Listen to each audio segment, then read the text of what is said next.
They didn't always know, because those days that was all confidential. We were not allowed to say that in a letter. In fact, all of the letters that we would write to soldiers went through censor. Officers would censor those letters, and anything that indicated in any way where we might be was cut out of the letters before they were put back in the envelope and mail. So they would read everything that you wrote? Yes, yes. Interesting. I never knew that. How did you feel when the war ended? Pretty good. Do you remember what you were doing when you heard that the war had ended? Yes. We were still stationed, I was still stationed with my company and my infantry regiment on Okinawa, and we were bivouac up on the mountains. I distinctly remember being in my cot. At that time we did have some cots and tents because there was a kind of lull in the war. We did not know about President Truman dropping the bomb at that time. But we heard a lot of shooting, and so we all got excited and jumped up and grabbed our guns because we thought the Japanese were invading again. But then we quickly found out it was all just soldiers down on the beaches and down below us shooting off in celebration, because they'd already heard about the bomb being dropped and the war was over. And that's how we knew about it then. Then later on it was announced to us all that the war was over and there were going to be a signing of papers on the Missourian battleship and so forth. But that's how we heard about it. It was late at night when we had all this happen. We thought we were going to be invaded, and it was the fact they were shooting in celebration. Were you in disbelief at the time? No. No? We kind of we thought we had the war won anyway. Except what we were doing then, it was in preparation to invade Japan. And my unit was going to be one of the first units that division was. They had already told us that most of us probably wouldn't come home for that. So of course we were very happy when we knew it was over, because that ended our having to invade Japan. After that point, I was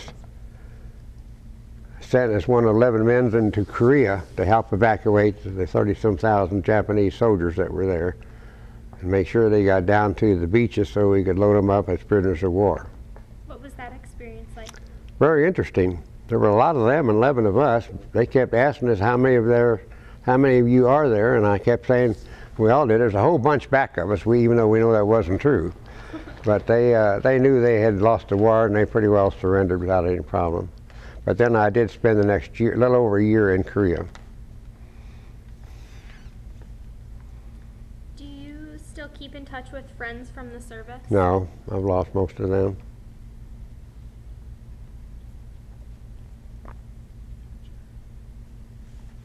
Do you have other questions? Yeah. See, I might have other questions for you. Let's see.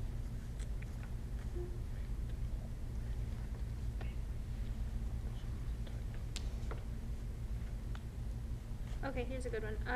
How were you received when you returned here after the war was over? All right, there wasn't much. I came in San Francisco. We were transported by train back. In my case, my folks lived in Webster Groves, and we got on the train and got off, and there just wasn't much of it going on. We were all coming home. I remember that night particularly because when I got there I had a little money in my pocket, and I didn't tell my folks I was coming home, and I got a taxi cab and had them take me to my house and surprised them by knocking on the door. But as far as the people received me, everybody was nice, but nothing special.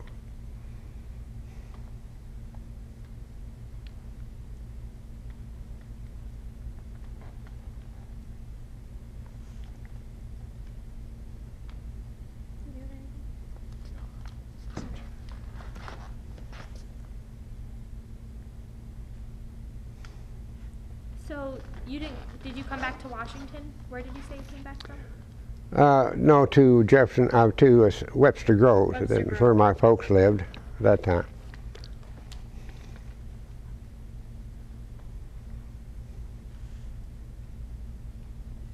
Had Webster Groves changed at all, the communities, while you were gone? I don't think so, not much. During the war, not much happened anywhere.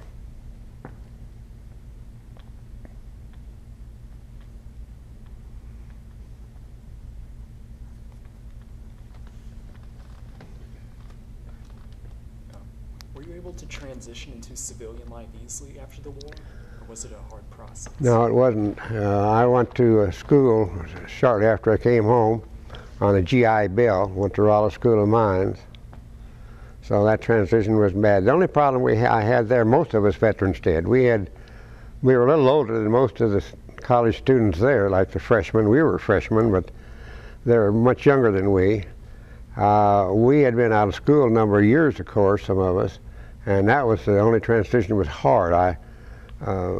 Stuff you'd remember from high school, didn't remember that well in the math and different things. And then they had their traditions they did, and the frets, which we didn't get involved with because we were just kind of a different breed out of sync with them, really. And we stayed in different barracks that they furnished us. So you stayed together with other veterans at the time? Yeah, most of us, we were all veterans there in that school at the time it was on the GI Bill. I say we had our own special barracks and everything that the government furnished.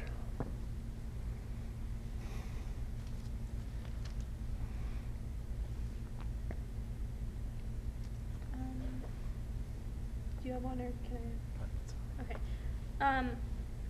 So you got 2 Purple Hearts. When did you receive those, and what did you receive them for? Well, the first one I mentioned is when that small bomb went off in front of our tent and blew the tent away from around me. And there I was sitting with some shrapnel in me, not much, but enough that it gave me a Purple Heart. And then later, weeks later, we were back in action, and that's when I was shot in the leg. Both times were there within weeks of each other, and in Korea, in Okinawa.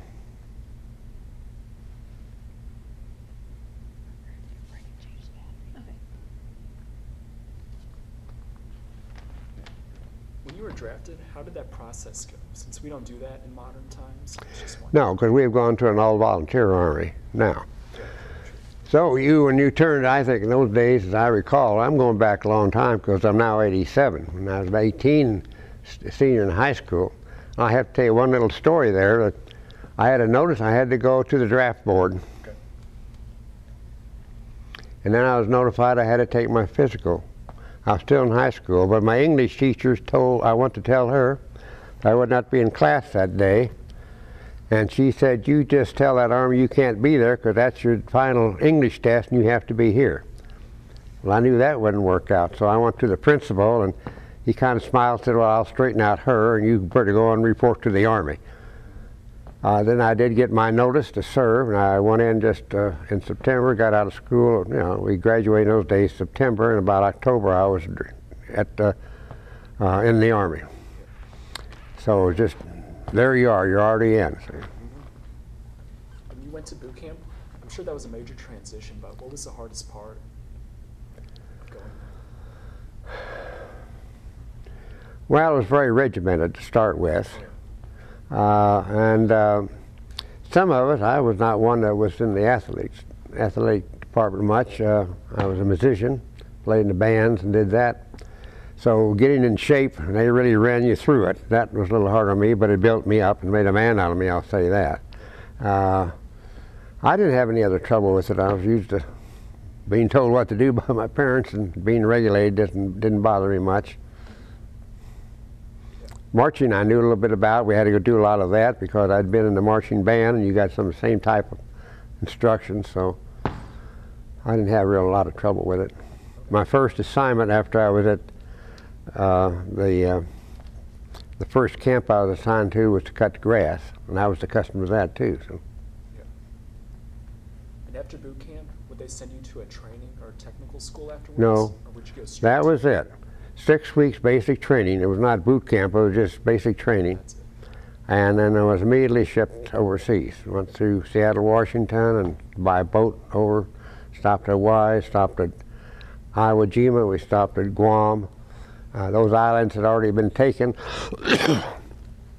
And then I was assigned to the 7th Division in Okinawa. That's where the combat action was, and within 24 hours I was in combat. So saying that you were in combat 24 hours for the most part, were there any times during your service you guys got to enjoy yourselves? No, there's no enjoyment over there during that time. Yeah. And you were able to write your family while you were gone? Is that right? Oh yes, we wrote these letters and didn't do it often because you didn't have time. Like I say, one time for 11 days it rained so hard we couldn't even take our shoes and socks off. Yeah. So you didn't sit out in the rain and write letters. You couldn't, you know. But whenever you did, we got a letter off once or twice a month to the family. Some evening you could write it, and you just, I know mine were pretty short, and I think most fellows were. You just wrote a few things and said you're okay yet. My folks were a little concerned one time because after I was hit the second time and sent to the hospital on Guam, the Army had reported me missing in action. And my folks were concerned about that. I got a letter about it, but then I was able to write them and say, I'm okay, I'm here in the hospital. Did you often move to different places, or were you stationed in the same area? What time, you mean during the time I was in combat? Yes. Well, that's an island. Okinawa was a big island. And we moved. We kept trying to, and we did gain on the Japanese, so you know, we kept moving a lot. You don't go far though in those days. It was a mile or two, you thought you'd gain some ground. You know. It's interesting to note that after I was hit on Okinawa and sent to the hospital on Guam, when I came out of the hospital in Guam, before they shipped me back to Okinawa to my original unit, the Japanese were still embedded in many of the caves in Guam. And they took some of us veterans then, and after we were capable of walking and doing all those things, then we went on tours trying to get the Japanese out of those caves by using flamethrowers and other types of weapons.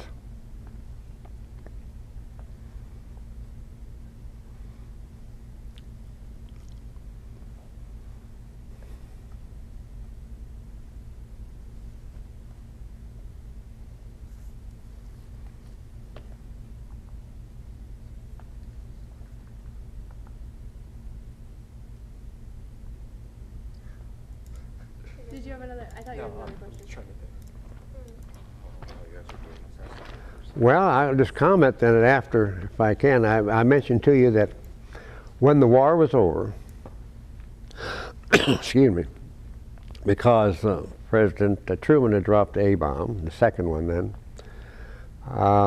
then I was sent to Okinawa, to Korea, to evacuate these Japanese.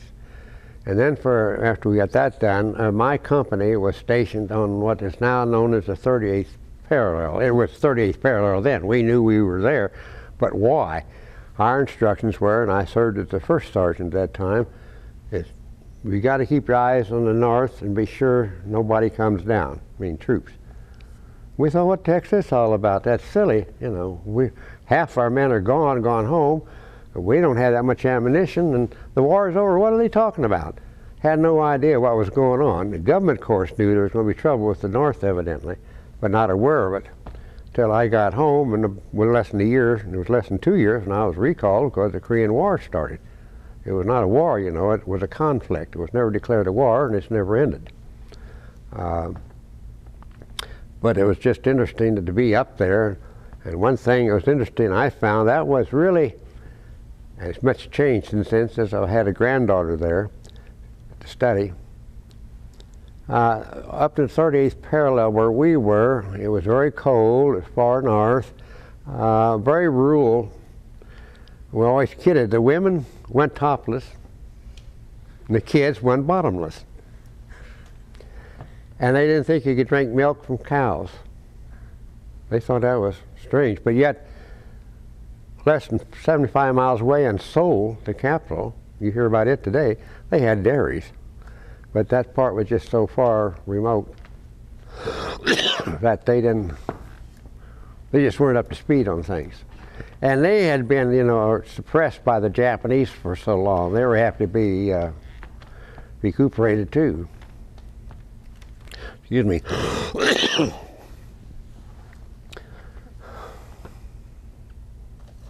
you have anything else? No. You got anything, Michael? Any questions? Can you stop in a minute? Yeah. And then I was given a direct commission, and I didn't get too far with that, but I went up, finally retired as a lieutenant colonel. But from the enlisted standpoint, I went from private to the first sergeant, which is all the 8 steps before I got out. You When you had veterans that were still living, did you guys get together ever and like? No. That division stayed order for a long time, and very frankly with you, I don't know where it is now. A lot of the divisions after the war were deactivated, but the 7th Division's never been deactivated. It was still in Japan and Okinawa for a long time after World War II was over, but there were never any reunions. I get publications from my retired group and from the military, and it shows reunions for everybody. I watch it. There's never been anything from my division. Or, of course, the division is big. You know, that's hundreds and hundreds of men. But the battalion or my regiment or my company, I've never seen anything about it.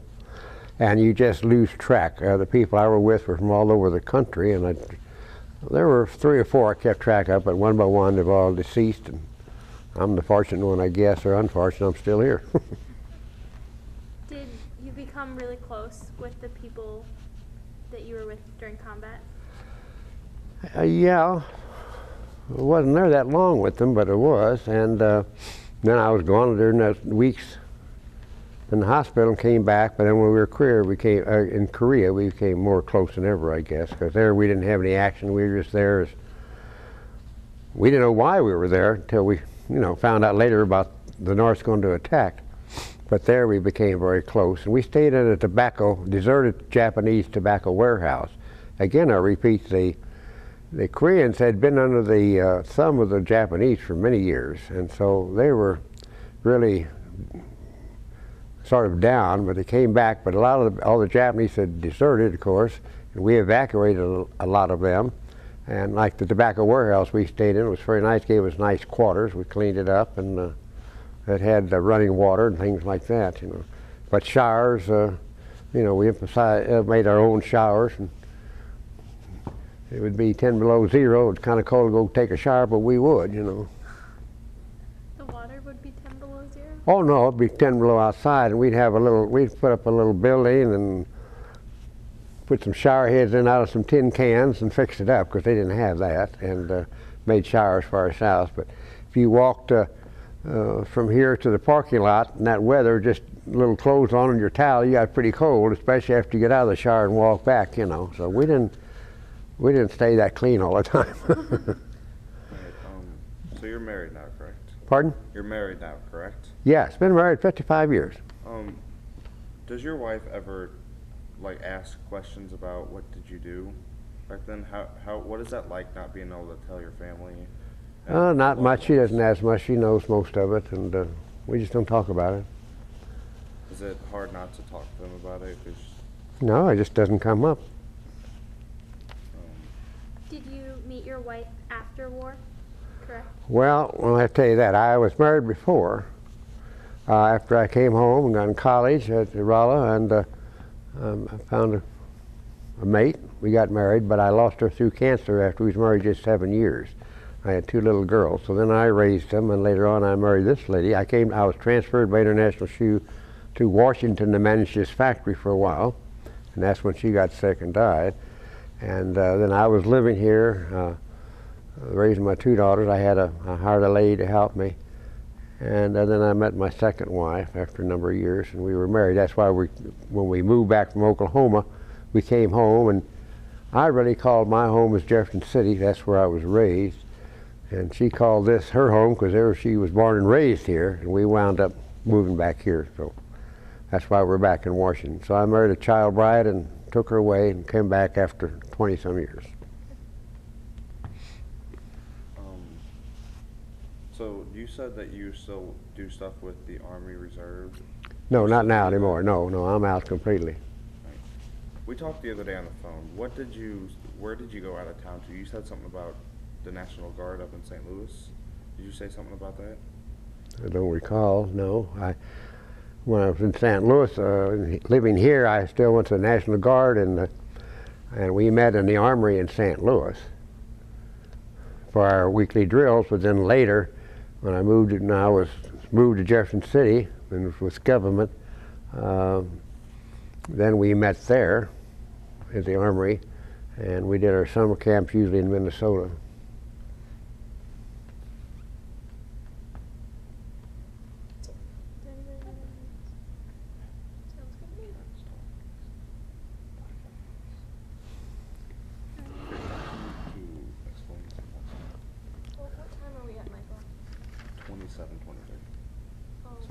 There's still like 5 more minutes at least. We have 27 minutes of tape. Yeah. How many did you want? There's between 15, 30, 45 and an hour. Me and Bailey got to 45. She gives you 100 points if you get at least 30 minutes. So we should go a couple So minutes. just go for Just give okay, them that so stuff and ask them to explain what it is. Like any of what it is. And stuff. So when you were in the Army, do you remember what the uniform looked like? Like what you had to wear every day? Well, and today's a little different than when I was in. We had what we called fatigues. They were the greens, and the combat boots. First, we didn't have the boots, we had leggings. I remember that. It was just a high-top shoes, and you had to lace up the leggings. They did away with those. We had combat boots. And then for summer dress uniforms, we had fatigues. Today it'd be, fatigues, the suntans, just like you see men wearing most of the time today, like his shorts with a shirt to match. Brown shoes, and we got supposed to get dressed up. You put the tie on with it, which was brown. And then they later changed that into, they call it the Eisenhower jacket and the Eisenhower uniform after General Eisenhower. That was a little more dressy. And then when I became an officer, then we wore the same things. Nowadays, they wear that fatigue everywhere. We were never allowed to wear the fatigue off the base or wherever we were. And then, of course, for official cases, like my one case there, we had the dress we called the dress blues. The first officers had the blues and pinks. There's a blue top and a pink pants, more or less. That was the dress uniform, and then they went to the full dress blue uniform. The officers buy your clothes. You get a clothing allowance, but you have to buy all your clothes. By the way, officers pay for all their own food. Housing. Now, enlisted man, when he's in the Army, they furnish the food, they furnish the housing, and do all of that. But officers get an allowance, and it's up to you to put with it and buy whatever you need in the way of clothes. My only connection now, I just mentioned, I still go to Scott Air Force Base, which is the closest place for us, because as a retired military man, I get, thank you taxpayers, I get free drugs, and that's a big saving for us. Also, if you've ever been on an Army base, that's an Air Force base up there, but we can use it. They have big commissaries, which is a grocery store, very big, bigger than anything we have here in Washington, something like 30 or 40 cash registers, and food's much cheaper, and there's no sales tax on it. So we go every 3 months, get our drugs. That's how much they give us at a time. My wife shops and stocks up on all the basic commodities. We haul it home because it's cheaper. It's one of the advantages of being retired. Also, you might notice I'm wearing a hearing aid because part of that was lost through that time. They furnish that too. I go to Columbia, the hospital there, to get any adjustments, anything made on it. So some of those are the advantages of being retired, plus the pay is good. Are there any other places you can go and get discounted items other than like the grocery store? Well, they have on an air base called a BX, Base Exchange, and an Army post is called Post Exchange, PX, and that's like a big Kohl's. And you can go in there. We can go in there and buy things. Now, you can't go in there. You have to have, and I carry my ID card. My wife has an ID card. It's furnished to us and has to be renewed every so often, although mine is a veteran, is permanent. You have to show that to get on the base. Some bases let you in, and you have to show it every place you go in to get in. What the heck was I leading to?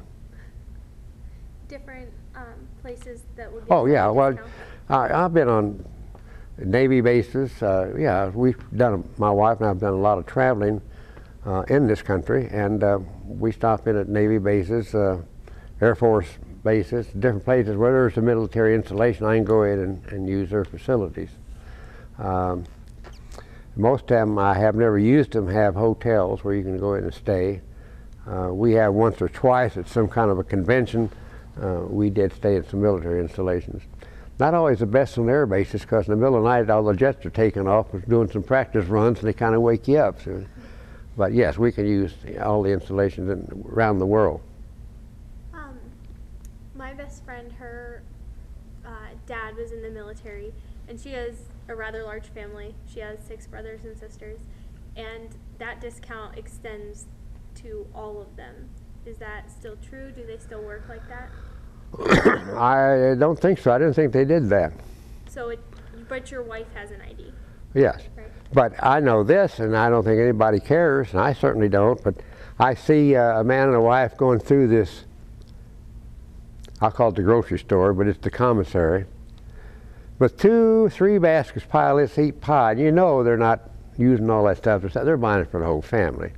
And that's fine. I don't think anybody questions that. I'm sure that I have grown daughters. If they ever went with me and wanted to buy something, they couldn't get in. I'd have to get them a visitor's pass. They couldn't buy anything. But they could sure say, Dad, I need this and what this, buy all this, put it in my basket, and then I pay for it, and when we get out, they have to pay me back or something. I'm sure that's what's happening. But I don't think the offsprings get to go ahead and use it. Now, I might be different because I have 2 daughters who are grown, and none of them live here, so they've never been. But it's a big saving, as you say. There's a 5% surcharge, and that's what maintains the BXs and the commissaries, but no taxes. The only thing I have found in the BXs is that the prices are very expensive. It's supposed to be cheaper, but I can buy stuff at Walmart someplace cheaper than I can buy it there. Do you have time? You have 34 minutes right now. Okay, thank you so much. Is that all you have? Well, Is there anything else you'd like to add or No, to say? you know, I could talk and talk, as my wife says, my mouth goes like a duck's butt sometimes. But, I could go on. I could tell you about my background, my age and that, you know. You want them to take it? No, I'm not just kidding. Is there anything else you want to comment on? Well, I can't think of anything. I think you've done some good questions. You had good questions.